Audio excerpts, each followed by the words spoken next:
Hola, buenos días. Qué gusto estar una vez más en este precioso lugar y saber que sigues ahí, que estás ahí, que quieres unirte de manera virtual en este tiempo a la predicación, al conocimiento de la palabra de nuestro Dios. Así que vamos a iniciar con el sermón de esta mañana. Por favor, abre tu Biblia en Lucas 10:21. Lucas 10:21.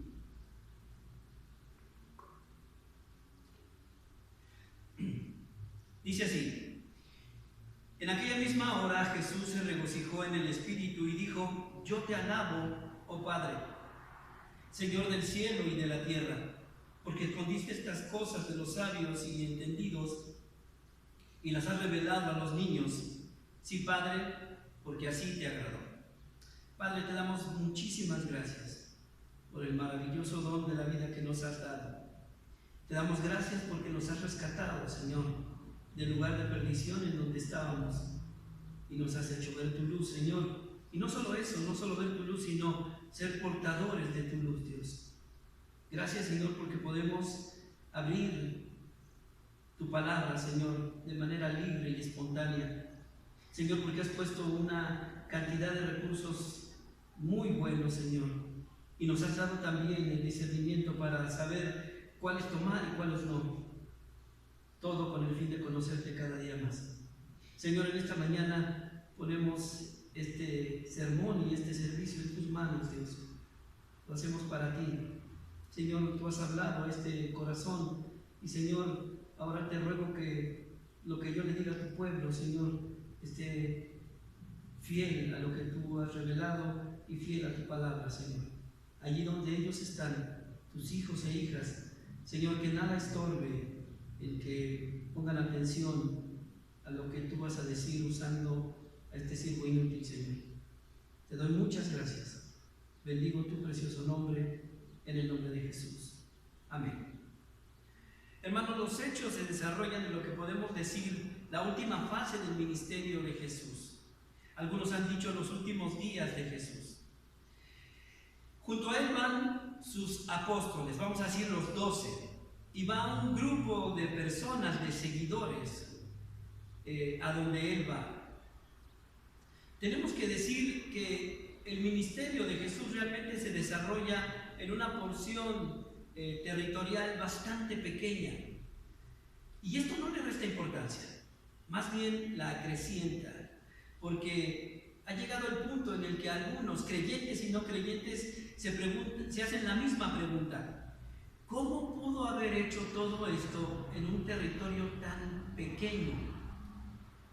En ese territorio pequeño Jesús enseñó, sanó, hizo milagros, acompañó, alimentó, escuchó, vio y tantas cosas más. Y todo esto, ¿sabes? Como un campamento de entrenamiento para sus discípulos.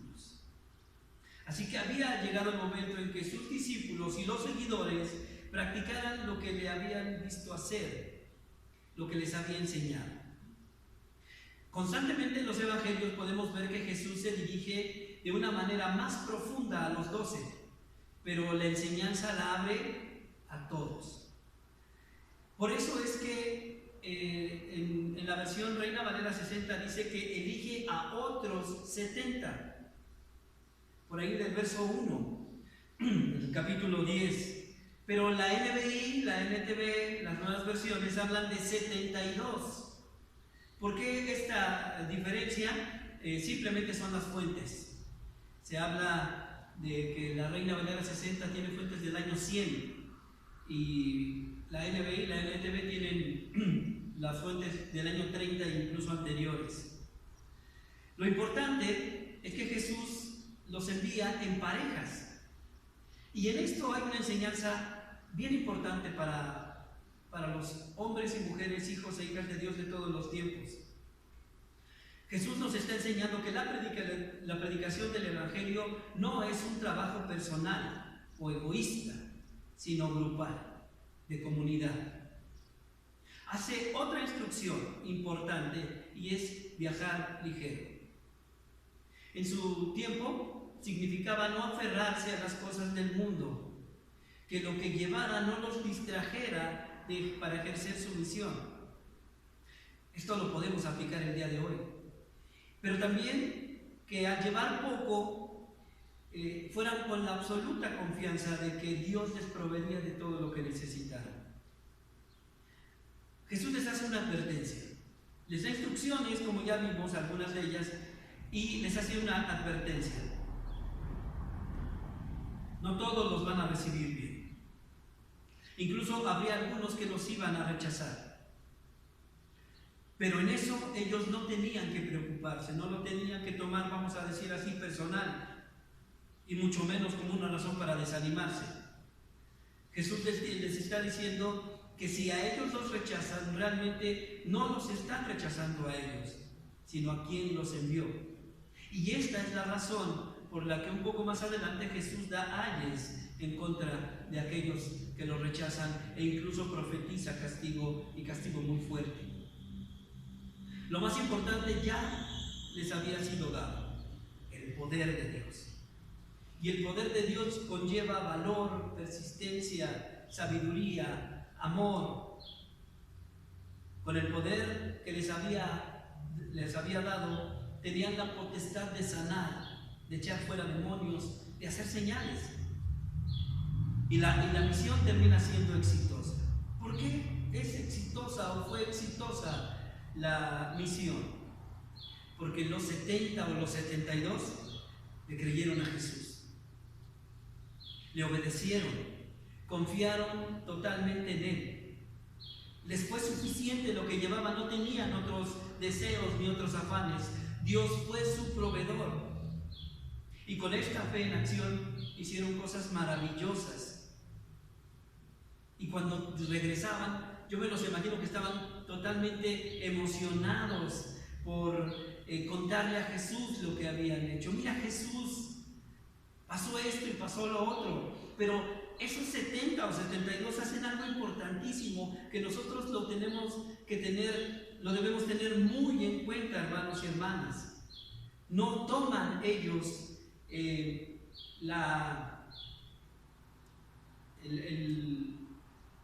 ellos no son la razón, quiero decir, sino que el crédito se lo dan completa y totalmente a Jesús. Por eso, antes de decir lo que hicieron, dicen, en tu nombre.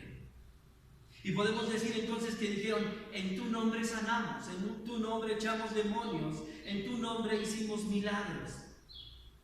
Jesús también está emocionado y recibe con gusto el triunfo de la misión. Pero les dice algo importantísimo, no para desanimarlos. Les dice que ese no es el propósito de su alegría, no es el fin ni la meta de su alegría, sino que la meta de su alegría es que sus nombres estén escritos en los cielos. De manera literal, el texto en griego dice algo así como: han sido escritos y quedarán escritos para siempre de una forma total y solemne. Iglesia, acabamos de pasar por fechas importantes para la comunidad cristiana. El sacrificio de Jesús, su resurrección, su ascensión, la llegada del Espíritu Santo y todo este tiempo dentro de este tiempo de confinamiento, de pandemia. Pero sabes, en ocasiones me da la impresión de que creemos que lo único que nos hace falta, porque ya declaramos nuestra fe en Jesús, es sentarnos y esperar su regreso. Y no es así, hermanos. Hay muchísimo trabajo por hacer. Y sabes, a veces el ministerio se hace difícil, no porque sea en sí difícil. Alguien dijo: me canso en el trabajo, pero no me canso del ministerio. Pocos quieren tomar cargos, tomar riesgos, hacer algo. Pocos se quieren involucrar. Es muy triste que cada vez son menos. Y entonces lo dicho por nuestro Señor Jesús sigue siendo actual. Los campos están listos y hay pocos obreros. En esta declaración de Jesús hay una profundidad impresionante. Y creo que hay una sordera también impresionante. Jesús, con todo el poder de Dios, en el sentido de ser Dios mismo, hace esta declaración: los campos están listos, y hace un reclamo. Los obreros son pocos. ¿Qué nos queda a nosotros? Seguimos rogando al Señor de la mies porque envíe más obreros, pero parece que no hay respuesta. Y en ese momento, podemos nosotros preguntarnos: ¿qué está pasando? Hermanos, dejemos a un lado la parte irónica de decir, bueno, es que están muy ocupados, tal vez cuando se desocupen tendrán un poquito de tiempo. Yo considero que lo que está pasando es muchísimo más grave. Y creo que lo que está pasando en este tiempo, en todas estas semanas de confinamiento, es la potente voz de Dios llamándonos a todos, creyentes y no creyentes. Considero que lo que pasa es que hoy en día cada vez se cree menos en Jesús y cada día se le cree menos a Jesús. Y hermanos, no se trata de una competencia de fe. No se trata de eso. No se trata de decir yo tengo más fe que tú. Se trata de poner la medida de fe que Él nos ha dado en acción. Esos 70 o 72 creyeron a Jesús. Dejaron lo que tenían que dejar por seguirlo. ¿Lo pensaron o no lo pensaron? El hecho es que lo hicieron. No dijeron la frase clásica que la podemos leer incluso en el Evangelio, en los Evangelios de ese tiempo, y lo podemos escuchar el día de hoy: ya llegará el tiempo. Vamos a ver qué Dios dice. Lo vamos a poner en oración. Pero entonces no escuchamos, no se escucha lo que Jesús dijo. Los campos están listos.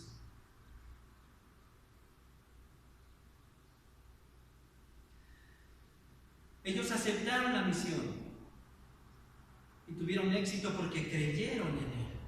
No por ellos, sino porque la fe que les fue dada, ellos la pusieron en acción. Y no es que activaron el poder de Dios, porque si nosotros podemos activar el poder de Dios, entonces Dios no es ni poderoso ni es soberano. Pero entonces sí, al poner nosotros nuestra fe en acción, el poder de Dios lo podemos ver nosotros. ¿Por qué ellos sí, hermanos? ¿Por qué esos 70 o 72 sí? ¿Y por qué nosotros no? Alguna vez Juan Wesley dijo: denme 100 hombres que no odien otra cosa más que al pecado y que no amen a alguien más que a Dios, y cambiaré al mundo. Tal vez Wesley pensaba que necesitaba 30 más o 28 más. Para Jesús le bastaron 70. ¿Por qué nosotros no? Puede haber causas o puede haber pretextos. Y los pretextos pueden ser tan absurdos como: bueno, yo voy, pero si lo hago a mi modo. Y eso es peligroso, porque entonces creo en lo que yo quiero y enseño en lo que yo quiero. Algo más es: ¿cuáles van a ser mis beneficios? ¿Qué me aseguran? ¿Cuál será mi ganancia? Y sabes una cosa, la ganancia, lo que le aseguran, el beneficio para estos 70 o 72 y para nosotros es el mismo: la vida eterna. Y creo que es más que suficiente.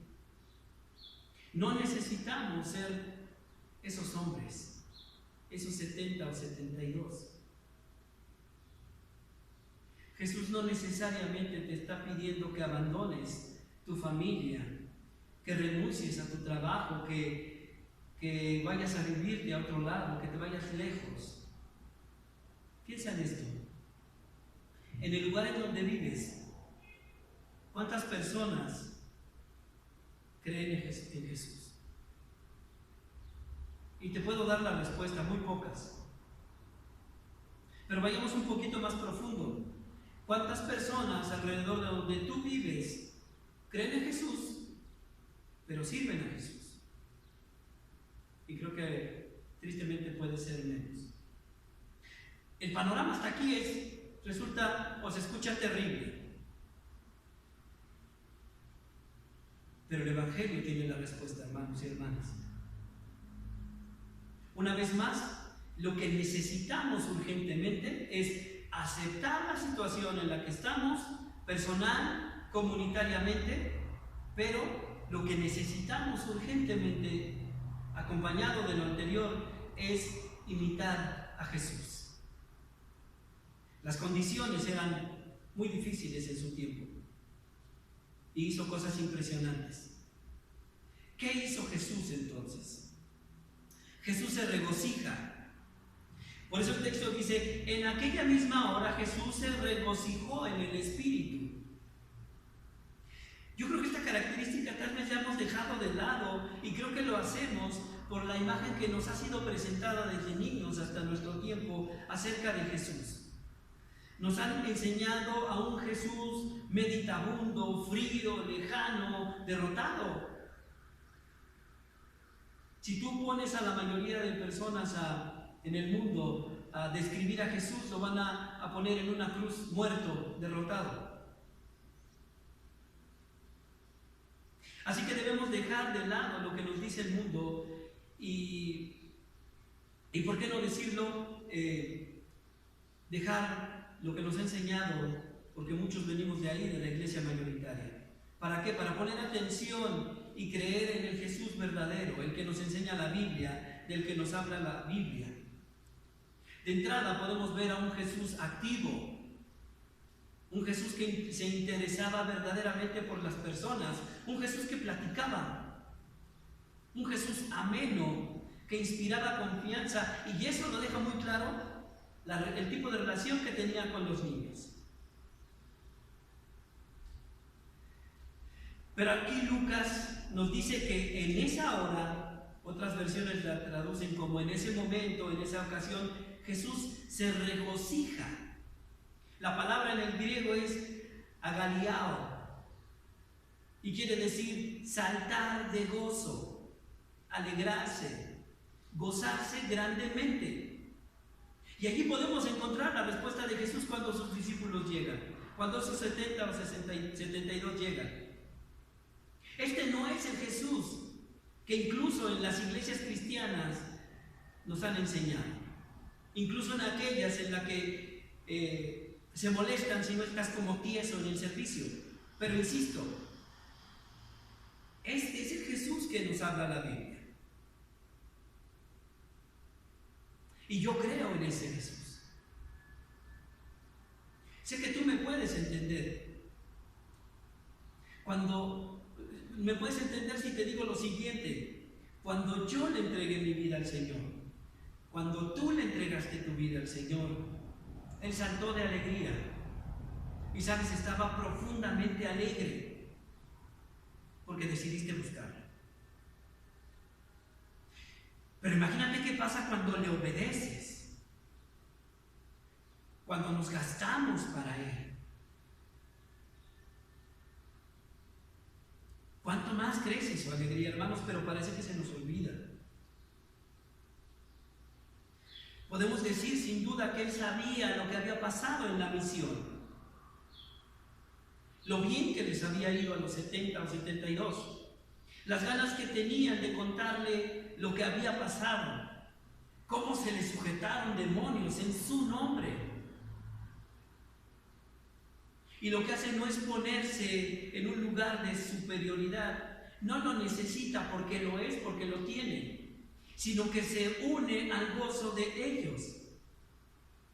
Los 70 o 72 llegaron felices. Y Él también estaba feliz. ¿Te imaginas a todos saltando de alegría? Cuando dice que se regocijó en el Espíritu, está diciendo, nos está dando una forma de la unión de la Trinidad, una armonía perfecta. Y no nos tendría que sorprender esto, hermanos, tendríamos que poner tal vez un poco más de atención cuando le hacemos nuestras lecturas diarias de la Biblia. Lo podemos ver desde el Génesis. Después de cada día de su creación, Dios se alegraba al punto que decía que lo que había hecho era bueno. No solamente decía, sí, es bueno. No, estaba contento.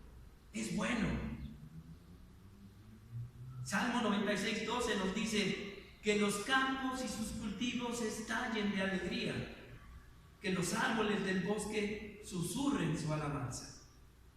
El Salmo 98:8 nos dice que los ríos aplaudan con júbilo, que las colinas entonen sus cánticos con alegría. La naturaleza regocijándose con Dios.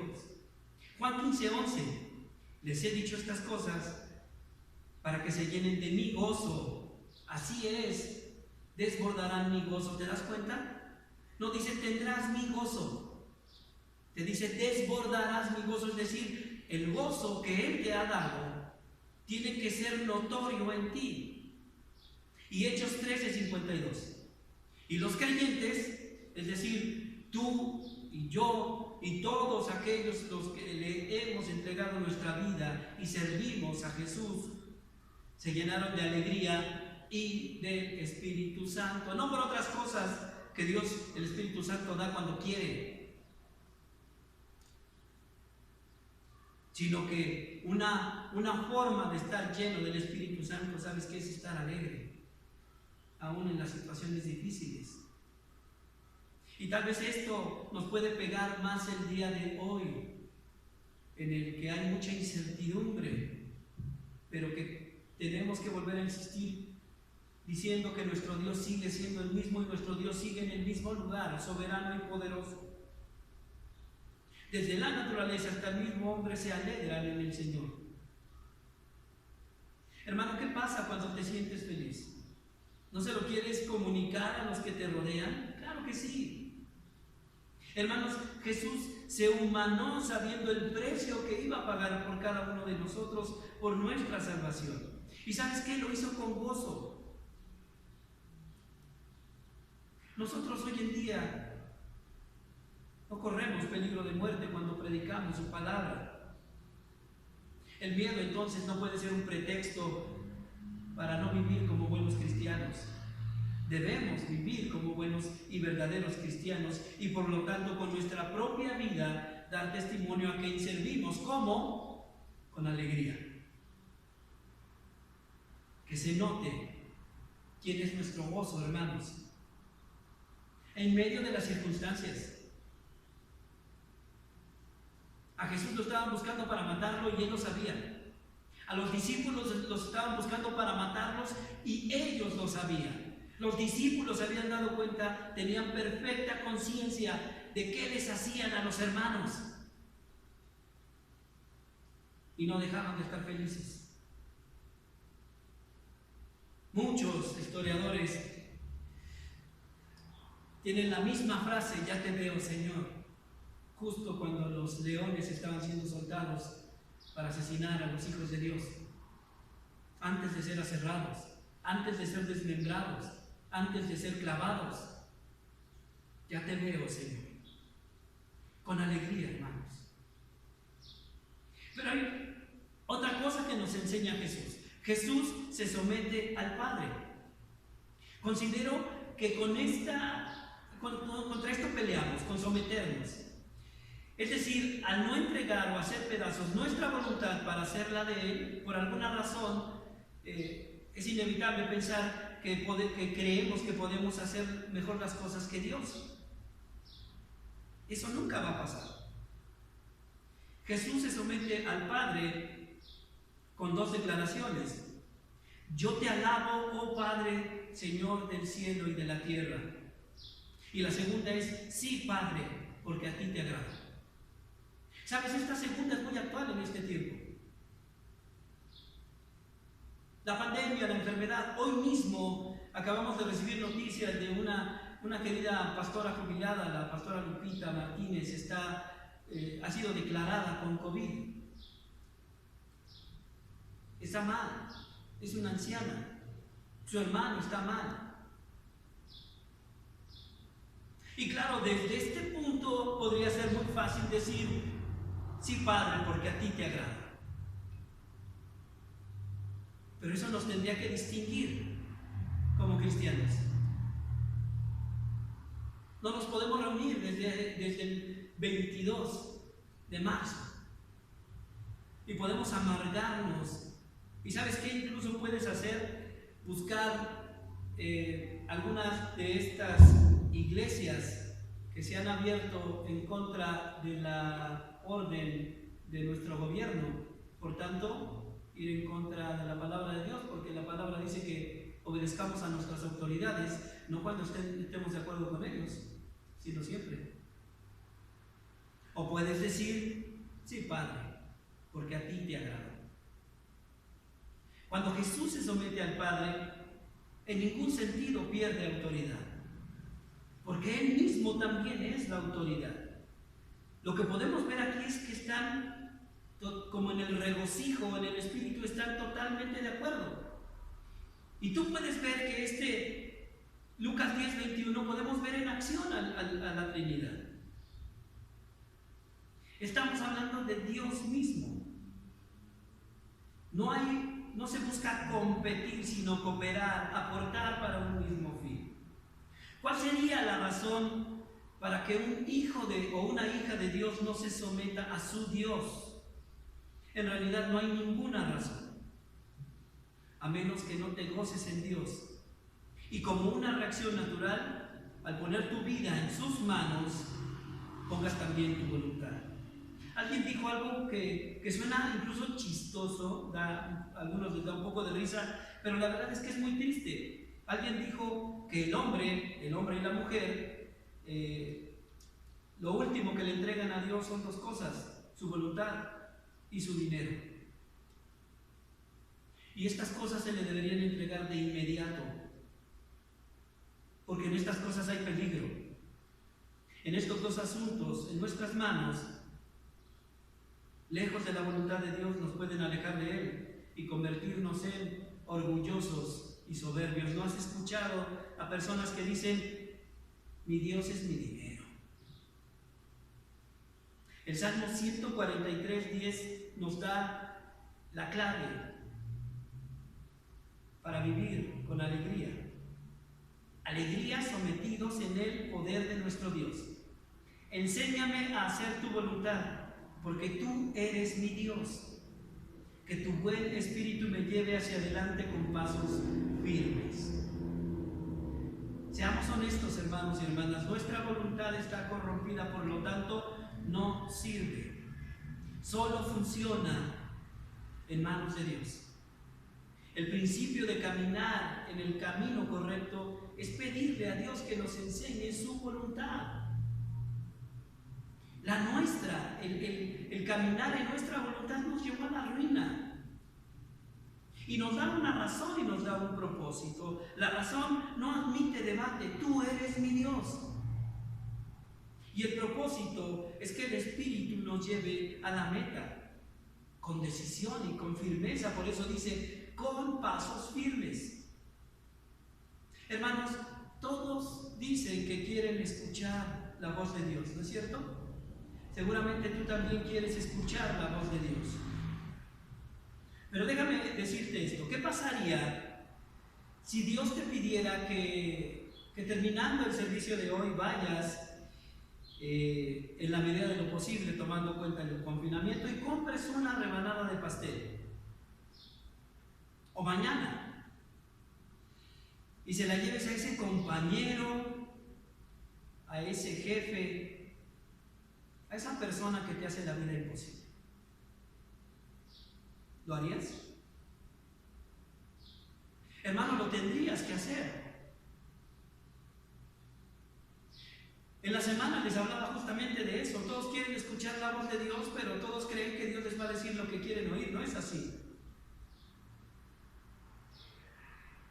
Lo tendrías que hacer porque al oír la voz de Dios, por tanto, una orden de Dios, solo queda una acción que cumplir. Una acción es cumplir la orden. Si no lo haces, entonces quieres hacer tu voluntad y no la suya. Dios quiere que le prediques a las personas más hirientes, más groseras, más apáticas, más frías, Sí, desde luego que sí. Y no se trata solo de predicarles. Se trata primero de ganarte el derecho a ser oído. Si te digo algo, si mañana vas con tu jefe y le dices, jefe, ¿sabe usted que si no acepta a Jesús se va a usted al infierno? ¿Sabes qué te va a decir? Mira, no sé si me voy a ir al infierno, pero tú estás despedido. No son formas. No. Sino que tienes que hacerlo de dos formas, como ya lo vimos, con alegría, es decir, regocijándote y con humildad en la perfecta voluntad de Dios. Ahora, Jesús dice algo precioso, no a los sabios, sino a los niños. Esa es la razón por la cual Él se somete a Dios, a su Padre, porque escondiste estas cosas de los sabios y los entendidos y las has revelado a los niños. Hermanos, este es nuestro Dios, el que rompe con lo establecido. ¿Y sabes por qué rompe con lo establecido? Porque estorba al avance del Evangelio. Este es nuestro Dios, el que no mira la apariencia, sino que mira el corazón. El que exalta a aquel que se humilla. Desde siempre se ha pensado que se necesitan cubrir ciertos requisitos para servir en la obra del Señor. Y lo vemos desde la misma cruz. Y lo vemos hoy en día. ¿Quién puede ser salvo? Aquel que confiese al Señor. Y es cierto. Pero en la cruz vemos el amor y la bondad de nuestro Dios. Había dos ladrones junto a Él. Uno siguió en su necedad y el otro no le pidió que lo perdonara. Al menos no nos dice eso el texto. No le pidió ningún beneficio. Solamente le dijo, acuérdate de mí cuando estés en tu reino. Y ese es nuestro Dios. Porque Él no vio solamente a ese hombre, a ese ladrón que merecía ese castigo, como todos los que estaban abajo lo veían. Él vio el corazón de un hombre arrepentido. Y la respuesta de nuestro Dios es como siempre, hermanos. Te vuelvo a decir, nosotros le pedimos así y Él nos da así. Hoy estarás conmigo en el paraíso. Los fariseos no podían creer que un nazareno de Nazaret, sin educación, les hablara y les enseñara con tanta autoridad. No podían creerlo. Entre otras cosas porque nunca quisieron aceptar que Dios mismo les estaba hablando. En el concilio de Jerusalén, tal vez los mismos no podían creer que un hombre sin letras y del vulgo les hablara con tanta verdad. Y no era él, no era Pedro, sino el Espíritu que lo llenaba. Hermanos, hoy en día, así como digo que tenemos necesidad de que cada día más personas en la iglesia se levanten para trabajar en la obra, para ir a la cosecha, también necesitamos pastores. Y en general las autoridades de todas las iglesias, de todas las denominaciones históricas y emergentes, por decirlo así, están más interesados en el nivel académico, en el nivel teológico del candidato.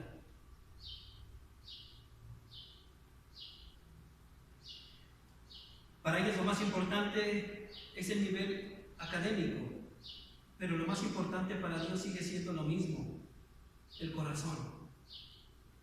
Pocos ven el corazón de los candidatos a pastores o a pastoras. ¿De qué te sirve tener un candidato con doctorado si ve a los demás hacia abajo? Porque estos pobres no pueden entenderme, porque yo tengo un conocimiento altísimo. O porque ese mismo se va a ofender si le ofreces una iglesia chica. No conozco las iglesias chicas. Y no conozco las iglesias chicas porque en una iglesia que sirve a Dios es una iglesia grande, aunque tenga 5 personas. No conozco las iglesias chicas. O se ofenda porque lo mandas a ese hombre tan inteligente, con una memoria fotográfica que no necesita ir a la Biblia porque se la sabe de memoria, pero no la practica. Y se ofende porque lo mandas a una iglesia rural.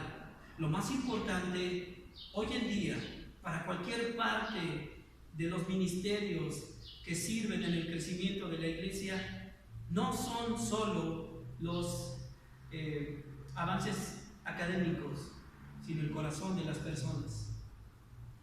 No te estoy diciendo de ninguna manera que no hay que prepararse. Claro que hay que prepararse. Y te hablo desde aquí, desde la teología. Primero la Biblia. Cuando hay suficiente Biblia, es decir, cuando lo que lees, lo que estudias, lo practicas, entonces que vengan lo que yo digo son los complementos.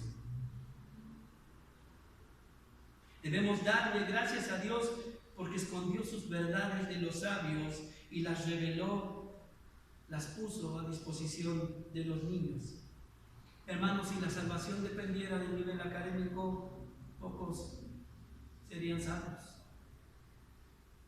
Cuando Jesús dice niños, no lo debemos tomar de forma literal. Lo que quiere decir nuevamente es ser como niños, en el sentido de ser enseñables. No sé si existe esta palabra, pero ahí va, sorprendibles, disponibles, alegres. A un niño le dices, vamos a hacer esto. Sí, ¿dónde? ¿Cuándo? Vamos, vamos. A un adulto le dices, hermano, vamos a... Ay, pero hay que ir al sol, ¿verdad? Dejaron de ser niños. Jesús se alegra porque en el plan de Dios es sorprendente. Al no poner el mensaje de salvación en los sabios y en los entendidos, entre los que dicen tener un conocimiento súper elevado, secreto, es decir, tú no puedes acceder a esto, necesitas llegar a nuestro nivel, esotérico, sino entre los sencillos, entre los humildes. Entonces, ¿quieres cumplir con la obra? Alégrate, vive feliz, vas camino a casa, porque no ibas camino al infierno, al agua de fuego, ahora vas a casa. Vas a caminar en calles de oro. Nunca te vas a enfermar, nunca vas a tener una preocupación ni un dolor. ¿Por qué no habrías de estar alegre? Alégrate, sé humilde, aprende, sirve. Jesús nos enseña una parte crítica de la predicación, de la palabra. Los sabios del mundo son necios, y los necios del mundo se hacen sabios siempre y cuando son llamados por Él y dirigidos por el Espíritu Santo. No se trata entonces de ser educados, mal educados o poco educados, sino ser competentes o incompetentes. Lo repito, ¿de qué te sirve tener un doctorado si no le predicas a nadie? Si no vives con sencillez y con humildad. Mira lo que nos dice Santiago, capítulo 3, versos 15 al 18, en la Nueva Traducción Viviente. Pues la envidia y el egoísmo no forman parte de la sabiduría que proviene de Dios. Dichas cosas son terrenales, puramente humanas y demoníacas. Pues donde hay envidias y ambiciones egoístas, también habrá desorden y toda clase de maldad. Pero la sabiduría que proviene del cielo es, ante todo, pura, y también ama la paz. Siempre es amable y dispuesta a ceder ante los demás. Está llena de compasión y de buenas acciones. No muestra favoritismo y siempre es sincera. Dentro de la comunidad de fe hay quien se siente intimidado cuando se trata de compartir a Jesús, de compartir la palabra, porque dicen que no saben qué decir. Nuestro Señor nos enseña contundentemente que con lo que hizo en este video de los 70 o 72, que Jesús le pide solamente dos cosas a estos 70 o 72. Uno, que se den a los demás, es decir, que vayan a servir. Dos, que anuncien la presencia de Dios. ¿Tienes eso? ¿Puedes con eso? impacte a los demás anunciar la presencia de Dios? Yo creo que sí, estoy seguro que sí. Regularmente hacemos de la evangelización algo mucho más difícil de lo que realmente es, porque pensamos que es muy difícil, no conseguimos fruto, porque estamos seguros que no va a haber fruto, no pasa nada. No vamos porque sabemos que va a haber dificultades. Hermanos, claro que va a haber dificultades. ¿Quieres ir a tocar una puerta y dar un tríptico o orar con alguien? Tú sabes que te pueden azotar la puerta en la cara. Pero otra vez, no te están rechazando a ti, están rechazándolo a Él. Pero lo que debemos hacer es dejar de poner atención a las dificultades y comenzar a poner atención a las posibilidades. Hermano, recientemente una hermana de esta iglesia, y tú sabes que hablo de ti, que acaba de llegar, no tiene mucho con nosotros, que siente el amor de Dios y es evidente. Una cosa bien importante, que es consciente de sus defectos. ¿Sí? Sinceramente, nos saludamos siempre que viene, pero hemos platicado pocas veces a profundidad. Pero sabes que me encanta de ella que lo primero que hace es que reconoce sus defectos. No se quiere exaltar. Pastor, es que yo soy así y me siento mal, y reconoce sus defectos. Ella tuvo la oportunidad de platicar con alguien en su trabajo de algo muy tremendo, dejémoslo ahí, muy tremendo. ¿Y sabes qué pasó? Dios le abrió sus oídos, sus ojos y su mente, y escuchó a este compañero. Y luego le preguntó, ¿qué quieres? Y él le contestó, quiero saber de Dios. Y ella reconoció sus límites y le dijo, yo no sé, porque voy llegando, pero mi pastor sí. ¿Quieres platicar con él? Y la respuesta de él fue, sí quiero. Hoy en día, hermanos, en plena pandemia, cuando yo no pensaba abrir una nueva célula, tengo una nueva célula, porque ella hizo su trabajo. ¿Sabes qué pasó? Dios puso una oportunidad en su camino y ella la aprovechó. Ella reconoció sus límites. La mayoría dice, no, es que yo no sé, es que fíjese que pues, me ha ido mal. Y cuando oyes me ha ido mal, la mayoría dice, ups, no, ¿para qué me meto en broncas?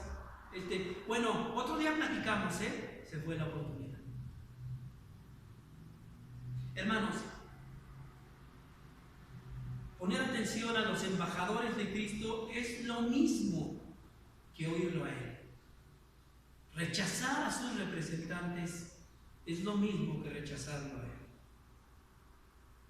Lucas, en esta porción, nos centramos en un capítulo, pero podemos ver prácticamente en un verso, el 21, pero podemos ver todo el capítulo. Lucas nos revela una conexión fundamental que mantiene unida a la cadena de la predicación, que da por resultado la salvación, el conocimiento de Dios.